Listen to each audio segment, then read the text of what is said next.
BPL Bangladesh premier league প্রত্যেক বছর দাবি করা হয় যে বিপিএল হবে জাঁকজমকপূর্ণ, আগের বারের থেকেও এবার ভালো হবে, কিন্তু প্রত্যেকবারই হতাশার মুখে পড়তে হয়।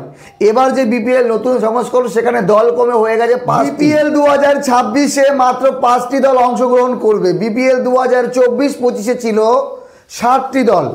Fortune Barishal, Durbar Rajshahi, Rangpur Riders, Dhaka Capitals, Khulna Tigers, Chittagong Kings, Sylhet Strikers. এই বিপিএল সংস্করণে 3 কোটি টাকা দিয়ে পাকিস্তানি গায়ককে দিয়ে উদ্বোধন করানো হয়েছিল এবং টুর্নামেন্ট চলাকালীন আমরা দেখেছি টিম কখনো হোটেলে আটকা পড়ে আছে, কখনো ম্যাচ খেলতে আসেনি, কখনো ম্যাচ বয়কট করেছে। ব্র্যান্ড অ্যাম্বাসেডর থেকে শুরু করে কোচ, সাপোর্টিং স্টাফ, ক্রিকেটাররা টাকা পায়নি, খেপে খেপে টাকা দেওয়া হয়েছে, চেক বাউন্স হয়েছে, অনেক রকম অনিয়ম আমাদের সামনে এসছে। কিন্তু সেই অনিয়ম কাটাতে গিয়ে এবারের যে বিপিএল আয়োজন করছে বিসিবি, সেখানে মাত্র 5টি দল পেয়েছে। গত 2 বারের চ্যাম্পিয়ন ফরচুন বরিশাল, আমার ফেভারিট দল, তারাও কিন্তু এই নতুন বিপিএল সংস্করণে থাকছে না।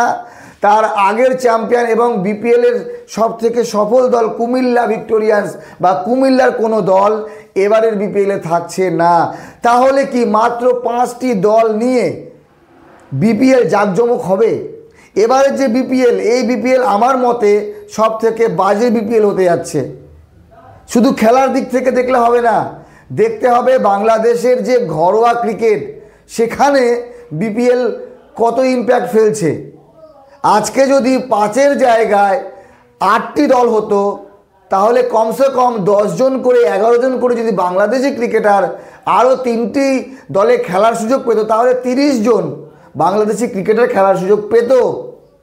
মাত্র 5টি দল থাকবে। এখানে কম্পিটিশন কে কার সঙ্গে করবে? টপ 4 জন যদি সেই ফরম্যাটে খেলে যেখানে প্লে অফও হবে, তাহলে 4টি দল প্লে অফে পৌঁছাবে। তাহলে 5টি দলের ভেতরে 4টি দল, তাহলে কম্পিটিশন কোন জায়গায়? এমনও হতে পারে যেমন বিশ্বকাপে খেলা হয়, একে অপরের বিরুদ্ধে খেলবে এবং টপ 2টি দল ফাইনাল খেলবে, মানে একদম ছিমছামভাবে বিপিএল হবে।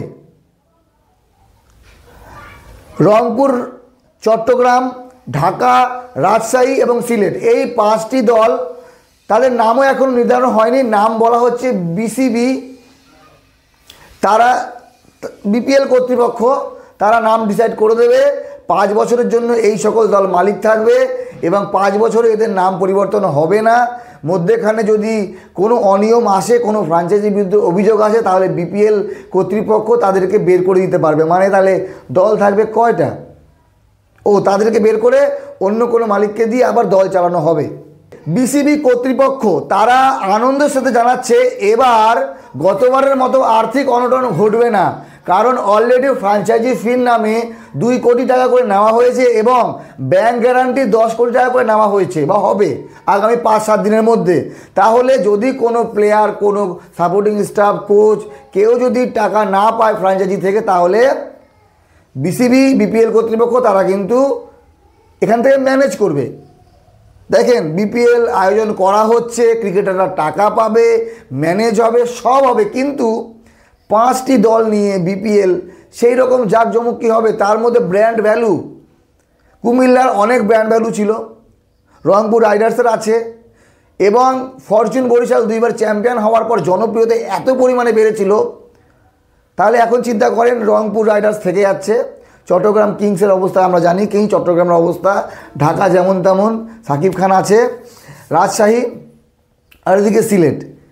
তো অপেক্ষায় আছি আমি এই বিপিএল দেখার। বিপিএলকে কম্পেয়ার করা হয় আইপিএলের সঙ্গে। বিপিএল আইপিএল থেকেও সেরা টুর্নামেন্ট এরকম অনেকেই দাবি করে, কিন্তু যেই লেভেলে টুর্নামেন্ট যাচ্ছে, যেভাবে দল কমছে, যেভাবে গুণগত মান কমছে, যেভাবে অনিয়ম হচ্ছে, তারপরে এই বিপিএলকে আইপিএলের সঙ্গে তুলনা করা শুধুমাত্র বোকামি। বাকি আপনাদের মতামত জানাবেন।